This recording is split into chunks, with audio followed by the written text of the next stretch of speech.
Quando ele fala em mover o ar, ele está falando da música, porque a música são ondas sonoras que são convertidas em impulsos elétricos, que são amplificados pelos falantes, que retornam ondas sonoras para os nossos ouvidos, que convertem elas em impulsos elétricos que ativam as emoções do nosso cérebro.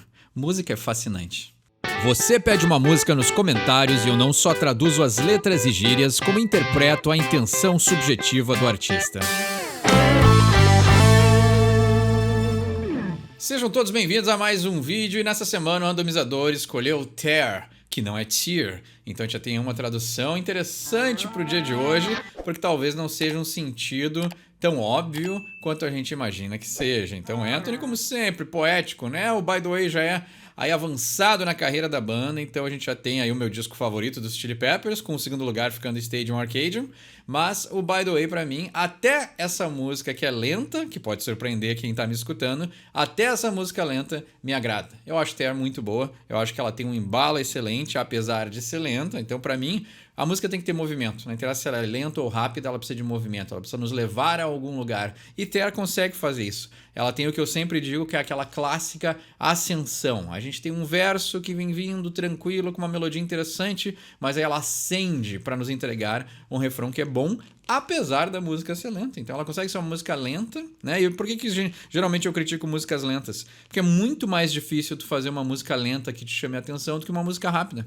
Geralmente o embalo de uma música já carrega ela. E uma música lenta, tu precisa criar um embalo onde não existe. E isso se faz com a melodia, se faz com a escolha de acordes, se faz com a intenção sonora. E quando tu consegue traduzir isso bem, e que é muito difícil, vira uma música boa. E pra mim, Tear é esse exemplo, assim, né? E tem muitos e muitos exemplos de bandas, artistas que escrevem músicas lentas que não vão a lugar nenhum. E aí aquela música que demora pra acabar, né? É um sofrimento, né? Parece que o artista quer que tu sofra junto com ele ao fazer uma música lenta que não vai a lugar nenhum e demora pra entregar a sua mensagem, né? Então, Tear pra mim é um exemplo contrário disso, né? Interessantíssimo. A música tem um solo de trompete, né? Então aí eu acho que o Flea chegou pro Frusciante e disse: sai pra lá que agora é comigo. E ele já dá lá um solo de trompete, né? Uma coisa até meio Beatles, né?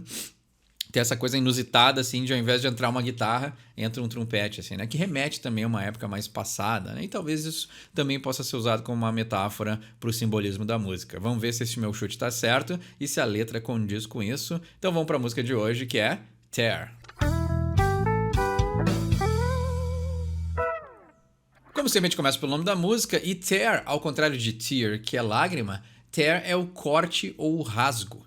Então a gente tem aqui, né, e também, né, aí a gente já traduziu alguma coisa no canal sobre o rasgo como uma gíria maliciosa, né, para as partes femininas. Mas aquela gíria, ela é slit, né? Que ninguém deve usar pra nada, né? Porque chamar de rasgo é uma coisa muito forte, né? É horrível essa gíria. Mas aqui a gente tem o tear, que também é o rasgo, mas é o corte, né? Eu vou chutar, porque eu não li a letra ainda, mas eu vou chutar que seria o corte ou o rasgo dimensional, espiritual, né? De tu fazer um corte nas dimensões para adentrar a vida, né? Ou sair da vida para quem já está se indo, né? Então, eu imagino que, né, essa letra aqui é mais reflexiva, né? O Anthony ali, a intenção sonora nos dá uma ideia de uma reflexão, né? Nos remete ao passado, como eu falei ali, a sonoridade nos remete um pouco a Beatles com esse solo de trompete. Então, a gente tem algumas coisas aqui que me remetem talvez a um Anthony muito mais comedido, muito mais, né, pé no chão do que o Anthony que tá querendo fazer uma gíria de sacanagem, né? Então ele diz, né? This is my time, this is my tear, né? Então esse é o meu momento, é o meu tempo, a minha época, e essa é a minha, né? O meu corte, é o meu rasgo, né? I can see clearly now, né? Por sinal, é uma música muito boa, né? I can see clearly now, the rain is gone. Então eu consigo enxergar claramente agora that this is not a place for playing solitaire, né? Então, Anthony, né? Eu consigo enxergar claramente agora que esse não é um lugar para se jogar, né, o solitaire, né? Para nós é o paciência, mas o solitaire é a ideia de estar sozinho, né? A ideia não da solitude, mas a ideia de estar, né, sozinho, sem amparo, né? Sem alguém que te conforte, né? Tell me where you want me, this is my time, this is my turn, né? Então me diga onde você me quer, esse é o meu tempo, o meu momento e esse é o meu corte, né? A minha abertura, vamos usar essa palavra, né? Porque rasgo me remete muito àquela gíria, né? Mas abertura eu acho que é uma boa, porque é isso, né? É tu se abrir para os momentos, mas tu também abrir para adentrar a vida, né? E aí no verso 2 ele diz: Coming on strong, Baudelaire. Seems to me like all the world gets high when you take a dare. Let it rise before you, this is my crime. Então pesquisando aqui, né, o Baudelaire, né, a gente tem aqui um francês, que eu já tentei aprender francês, cara, mas pra mim foi bem difícil, cara. Engraçado como o inglês eu tive uma facilidade para aprender, mas o francês, apesar de ter algumas coisas bem incomuns, né, apesar de ser uma língua latina, mas tem algumas coisas no francês que tu consegue dar uma puxadinha do inglês, mesmo assim foi bem difícil de aprender, né? Então minha pronúncia de francês é horrível, né? Uma pesquisa aqui que eu fiz sobre ele, né, porque o nome me é familiar, mas eu não conheço o suficiente, né? Então diz aqui que ele foi acreditado por usar o termo modernidade para ilustrar o sempre, né, o sempre mutável e efêmera experiência da vida nas metrópoles urbanas e o papel da arte em capturar essa experiência. Interessante, interessante. Faz muito sentido, né? A música também faz parte disso, né? Capturar como arte aquilo que o poeta vive, né? Então, perfeito, legal. E se enquadra muito com a personalidade do Anthony, né? Então ele diz Coming on Strong, Baudelaire, né? Então, Coming on Strong é a ideia de... O coming tem outro contexto. Aqui é um momento em que não é o contexto que a gente conhece do coming, não é o trocadilho, mas coming on strong é aquela pessoa que se passa, é aquela pessoa que chega perto demais, que não entende limites, né? Então aquela pessoa meio abusada, sabe? Que a gente chama assim, que tu diz assim, pô, mas essa pessoa não tem... Aquelas pessoas que não têm um manejo social, sabe? Aquela pessoa que não sabe entender os limites entre as pessoas, entre a proximidade. É meio que assim o coming on strong, né? Então, tipo assim, a pessoa chega em ti e tu diz, tipo... Relaxa, né? Dá uma distância, tá perto demais, né? E às vezes pode ser perto, né? Tanto no jeito de conversar, de falar, mas também fisicamente, né? Então o Coming on Strong, Baudelaire, acho que talvez até seja uma reflexão do próprio Anthony, né? Porque tudo que a gente analisou, ele tem, né, uma dificuldade social muito grande, né? Então não confunda o rockstar com uma habilidade social, né? Ele é um cara que a gente já tem entrevistas e outras pessoas que deram, né, seus relatos aí de que o Anthony é um cara meio abusado, né? Então, voltando ao que eu falei lá no início do contexto, né? Ele é um cara meio abusado, ele é um cara meio passado. E ele usa da sua fama também para se aproximar das pessoas. E às vezes talvez de uma forma que deixe elas meio inconfortáveis, né? Desconfortáveis, né? O Baudelaire aqui eu imagino que seja também uma tradução do que o Anthony é, né? Porque essa descrição tem muito a ver com a personalidade dele, né? Seems to me like all the world gets high when you take a dare. Então, me parece que todo o mundo, né, ou todas as pessoas do mundo, né, ou o mundo como um contexto geral, se eleva quando você aceita um desafio, né? O dare é, para nós, a verdade ou consequência, para eles é truth or dare, né? Então, o dare é a ideia do desafio, ser desafiado ou aceitar o desafio, né? Então, todo mundo se eleva quando você aceita o desafio. Interessante, né? Tem aquela frase do Gabriel Pensador, né? Quando a gente muda, o mundo muda com a gente, né? E aqui isso aí é muito psicológico, isso é muito Carl Jung, tá aqui ele, a minha câmera tá invertida, eu não consigo apontar direito. Mas tá aqui, Carl Jung, né? Já a frase que eu falo há muito tempo, mas quando eu curo a minha sombra, eu ajudo a curar a sombra do mundo. Então eu acho que tem tudo a ver isso, né? O mundo se eleva quando eu enfrento o que eu tenho que enfrentar. Eu acho que para mim esse é o ponto do desafio, do dare, né? Enfrentamento. Eu acho que essa é a palavra que a gente pode ter como noção aqui, porque isso faz muito sentido, assim, né? Quanto mais a gente enfrenta as nossas coisas, mais a nossa relação com o mundo muda. Let it rise before you, this is my crime, né? Então deixe levantar, aparecer, brotar, né? Então aquilo que cresce, que é talvez aparecer, né? Mas o rise é o que se eleva, né? Então aquilo que deixe se elevar diante de você, this is my crime. Esse é o meu crime, né? Interessante, né? Até uma confissão, né? Tem um tonzinho de confissão, né? Então o Anthony talvez saiba, né? Como sempre, né? Se tem uma tradução melhor, deixa embaixo nos comentários, mas 4 anos traduzindo Chili Peppers, o que a gente tem aqui, né? Eu enxergo muito a personalidade do Anthony transparecendo nessa letra como se fosse uma confissão, né? Ele tem algo a ver com o poeta observador da sociedade que traduz em poesia, ao mesmo tempo que ele tem uma inabilidade social apesar da fama, né? E ele entende que esse é o crime dele, né? De aceitar esses desafios, enxergar essas coisas que se elevam diante dele, mas ao mesmo tempo ele entende que ele não vai tão a fundo assim, ele não faz o enfrentamento que é necessário. E por isso, né, aí entra o Freud, né? O ciclo fica fechado, né? Então ele repete esses ciclos sempre, né? E eles sempre aparecem nas músicas, né? E aí a música, como ele não faz terapia, né? Eu apostaria muito dinheiro, né? Que o Anthony não faz terapia. Mas a única maneira que ele tem de botar essa energia pra fora é em letra de música. E por isso que esses temas se repetem semanas a semanas, né? Então toda segunda-feira a gente tem uma repetição desses temas, porque é uma pessoa que não faz terapia. E mais do que não fazer terapia, né? Porque às vezes tu diz assim, né? Não dá pra depositar tudo na terapia. É a vontade de enfrentar o que precisa ser enfrentado. É muito diferente de fazer terapia. Recentemente, vamos desviar o assunto. Eduardo é excelente em desviar assuntos. E recentemente eu escutei uma história de um cara que pagava R$2.000 por uma sessão de terapia. A relação dessa pessoa com o dinheiro é interessante porque ela também desmistifica algumas noções que a gente tem de que o dinheiro soluciona tudo. Quando alguém tem muito dinheiro, mas tem esses tipos de trauma, essa pessoa acha que ela pode comprar a sua saúde. Então ela acha que pagando uma sessão de terapia de R$2.000, essa pessoa vai estar garantindo que esse preço vai resolver o que ela tem para resolver. Mas aqui é o mesmo caso do Anthony. Tu precisa ter um enfrentamento. Tu pode ter o melhor psicólogo do mundo, ou tu pode ter o mais barato. Não interessa o preço, não interessa o valor, porque o psicólogo dá o seu valor também, né? E também tem que ser razoável, né? Psicólogo de R$2.000, cara, muito poucas pessoas vão poder conseguir se atender com uma pessoa que cobra R$2.000 por sessão.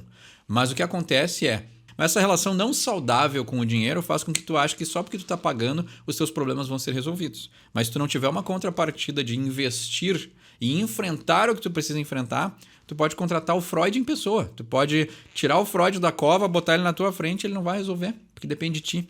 E esse caso que eu contei, só para não ficar tão distante, ele é o mesmo caso do Anthony, né? Então aqui temos uma pessoa no Brasil que vive a mesma situação do Anthony. Tem muito dinheiro, tem acesso a muitas coisas, mas isso não quer dizer que a cabeça dessa pessoa está saudável. Não quer dizer que ela tem condições de fazer um enfrentamento. Por isso que o Anthony escreve músicas. Porque se, né, isso vai ser a minha tese de conclusão de curso, se o Anthony fizesse terapia, ele parava de escrever. Ou as músicas iam decair em qualidade muito, porque ele não ia ter mais conteúdo traumático para depositar nas suas letras. Então, né, isso vai ser parte da minha tese, tem mais coisas que eu estou investigando, pesquisando, mas essa é a troca, né? O artista troca sofrimento por entretenimento.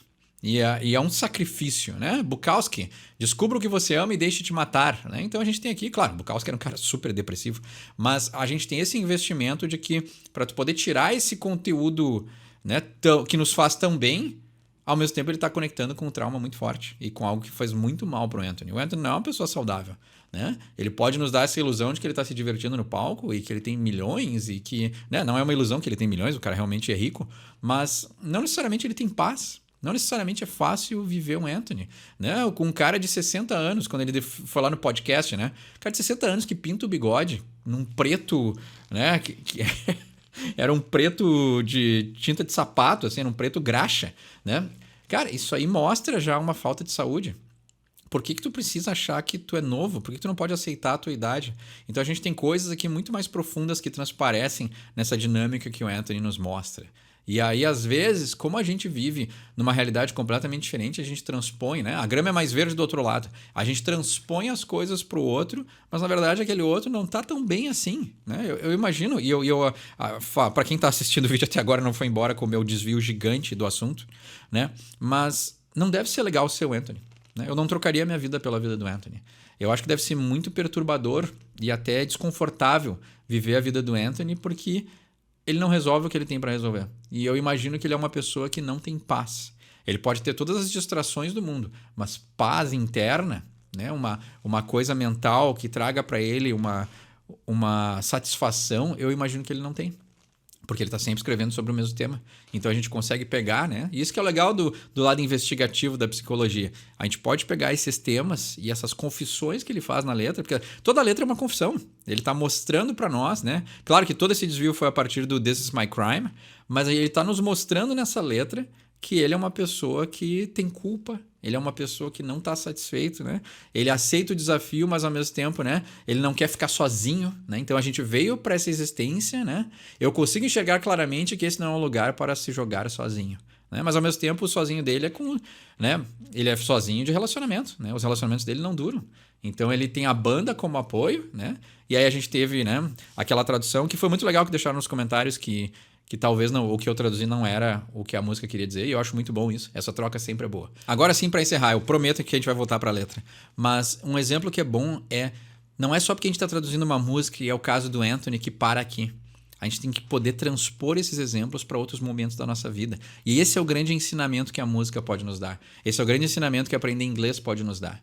Começa a observar como as pessoas se comportam ao teu redor. Eu acho que essa é a melhor coisa que eu posso falar e que essa música me despertou e de poder conversar sobre isso. Observa mais. Observa o comportamento das pessoas. As coisas não são tão aleatórias quanto elas parecem. As pessoas se comportam daquela maneira porque às vezes é o modelo que elas aprenderam a se comportar. E quando tu começa a observar essas coisas, fica tão fácil de entender o funcionamento das pessoas, por que tu te relaciona com elas, por que elas estão ao teu redor e se tu gostaria de fazer alguma mudança na tua vida, por que esse tipo de relacionamento e de comportamento sempre se repetem. Então tem várias coisas que a gente pode analisar e começar a observar partindo de uma análise de uma música. Vamos voltar para a letra. E ele diz no refrão: All in all, and I'm loving every rise and fall, the sun will make and I will take breath to be sure of this. In the end, and then all will be forgiven, when surrender rises high and I gave what I came to give. All in all, né? Tudo em tudo, mas para nós, no final das contas, né? No final, no fim, né? Quando a gente for resumindo, né? Então aquela coisa assim, né? Quando tudo tiver feito, quando tudo tiver encerrado, I'm loving every rise and fall, né? Eu estou amando todas as ascensões e as quedas, né? Interessante, né? The sun will make and I will take breath to be sure of this, né? Então, o sol vai fazer, né? Imagina aqui que o sol vai nascer, né? The sun will make. Não conheço essa expressão, mas imagino que seja, né? Aí, o nascer do sol, né? E aí ele diz, I'll take breath and to be sure of this, né? Então, eu vou aí respirar, né? Take breath é uma frase que não é muito usada, mas, né? Eu vou pegar a respiração, mas na verdade é respirar, to be sure of this, né? Para ter certeza disso. In the end and then all will be forgiven. Então no final e aí tudo vai ser perdoado. Ó, que interessante. A ideia de confessar o crime, a ideia da culpa, tá tudo aqui, ó. Os meus desvios não são tão desviantes assim, né? Porque a gente acaba conseguindo conectar com a música, né? Então tudo vai ser perdoado. Então essa necessidade de também pedir um perdão, né? Surrender rises high and I gave what I came to give, né? Então tudo vai ser perdoado quando a entrega, né? O surrender é a entrega, se render, se entregar, né? Rises high, né? Se eleva muito alto, né? And I gave what I came to give. E eu entreguei o que eu tinha para entregar, né? Eu dei o que eu tinha para dar. Aqui é interessante, e eu acho que é muito bom isso, que é saber os nossos limites, né? A gente veio para essa terra com talentos, com qualidades, com defeitos, né? Segundo a espiritualidade, com coisas para pagar. Mas, né? Então a gente entra devendo. Entregar o que a gente tem para entregar é muito bom, porque tem uma frase que eu uso demais, né? Que é, eu faço o que eu posso com o que eu tenho. Eu acho que essa é uma frase que me traz muita paz, assim, né? E me ajudou a trazer paz principalmente quando eu era mais jovem, assim, e tinha aquela coisa, primeiro aquela pressa da juventude, aquela afobação, aquela coisa de querer crescer, de querer mostrar para os outros, né? E aí quando a gente começa a ficar mais maduro, a gente começa a entender que a gente tem algo para oferecer, né? E tu só pode fazer isso, né? Eu faço o que eu posso com o que eu tenho. Eu acho que isso diminui essa coisa da gente botar, né? Quando eu era mais jovem eu queria ser músico, né? Mas eu queria fazer sucesso mundial, eu queria ganhar um Grammy, né? Então assim, querer coisas muito além do meu alcance, não que isso não seja possível, não que pessoas não conquistaram isso, mas é um caminho gigantesco e é um caminho muito, né? Muito talvez até egoísta, né? Que era para me satisfazer, para ter a validação do mundo, mas eu acho que é interessante tu diminuir um pouco essa ambição às vezes e entender assim, não, quem eu sou, o que eu tenho de qualidades, o que eu tenho para oferecer. E é isso que eu posso fazer, né? Eu faço o que eu posso com o que eu tenho. E eu acho que isso, assim, nos traz mais para uma realidade. Não quer dizer que a gente não possa fazer mais, mas isso traz uma paz de poder entregar o que tu tem e ficar feliz com o que tu tem para entregar. Tem muito a ver com aceitação também. E às vezes eu vejo que o Anthony também tem dificuldade com isso, né? Say now because you never know, né? Diga agora porque você nunca sabe. Interessante, boa essa frase, né? Da gente também se permitir falar as coisas, né? Não guardar o que a gente tem para dizer.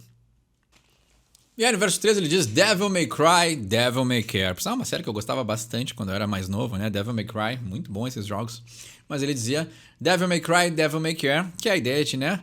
O diabo pode chorar e o diabo pode se importar. Que é a ideia de uma natureza mais despojada, mais livre, né? Que na verdade não se importa com as coisas, né? Que vive livremente, né? É daí que saiu essa expressão, assim, né? Ou esse é o sentido dessa expressão, né? Então, essa ideia de que tem muito a ver com Anthony também, né? Ele não se importa tanto, né? Ele vive aí esse ciclo que a gente já falou várias vezes, mas ao mesmo tempo ele tem uma atitude mais, né? Livre em relação à vida, né? The Steelers got a scream and now I know just why when she's moving there. Can you feel the voltage? This is my time. Né? The Steelers, eu acho que ele tá falando da moça que canta naquela banda, né? Pensava que era muito boa, cara. Eu gostava muito de The Steelers. Eu nunca fui muito do punk, mas The Steelers é uma banda que eu achava excelente. Alguém aí nos comentários lembra de The Steelers? Que era Brody Dale, Brody alguma coisa, assim, né? Ela tinha uma imagem legal, assim, ela cantava gritando, assim, tinha uma atitude, assim, que é uma coisa que eu acho que falta muito no rock and roll de hoje em dia. Se eu não me engano, ela era casada com o vocalista do Queens of the Stone Age. Mas The Steelers é uma banda que é muito boa, cara. Tá a fim de escutar um punk anos 2000 ali, muito bem feito, com atitude, vocal gritado, rasgado. Depois ali, quando eles ficaram muito famosos, tentaram transformar ela numa artista pop, não deu muito certo e eles voltaram bem recentemente, assim, uns 5, 8 anos atrás, assim. Então não tão recentemente assim, né? Mas então, aquele dizendo, né? Os Distillers, né? Que aí seriam os Destiladores, né? Que também é um baita nome de banda, muito bom. Mas os Distillers têm um grito e agora eu sei por que quando ela está movendo o ar. Quando ele fala em mover o ar, ele está falando da música. Porque a música são ondas sonoras que são convertidas em impulsos elétricos, que são amplificados pelos falantes, que retornam ondas sonoras para os nossos ouvidos, que convertem elas em impulsos elétricos que ativam as emoções do nosso cérebro. E aí ele diz, can you feel the voltage? Será que você consegue sentir a voltagem, né? Tudo que eu acabei de explicar. This is my time. Esse é o meu momento. California skies got room to spare, this is my time, né? Então aí os céus da Califórnia, né? Anthony precisa mencionar Califórnia em alguma música, ou pelo menos uma vez por disco. Got room to spare, né? Os céus da Califórnia têm espaço de sobra. This is my time. Esse é o meu tempo. Aí ele repete o refrão, entramos no solo de trompete, e aí ele repete o primeiro verso com uma pequena mudança que é take it outside, take it out there. Seems to me like all the world gets high when you take it there. In the final moment, this is my time. Ah, interessante, ele muda uma coisinha aqui outra, né? Então, leve lá pra fora e leve lá pra fora, né? Aqui fica redundante, né? Mas take it outside e levar pra fora. Take it out there é leve para lá. Mas também a ideia de levar, né, para um lado externo, externalizar as coisas, pode ser, né? Então, leve para fora e externalize, pode ser, né? Seems to me like all the world gets high when you take it there. A gente já traduziu, né? Então, me parece que o mundo se eleva quando você aceita um desafio. In the final moment, this is my time. No momento final, esse é o meu tempo, esse é o meu momento, né? Interessante. E assim termina Tear, uma música muito reflexiva, né? Que fala sobre a abertura para adentrar a vida, mas também para sair dela. Então Anthony estava bem pensativo quando escreveu esse som. Como sempre, a gente pode continuar essa conversa nos comentários. Meu nome é Eduardo, esse é o Sorry for My English e quem sabe inglês tira suas próprias conclusões.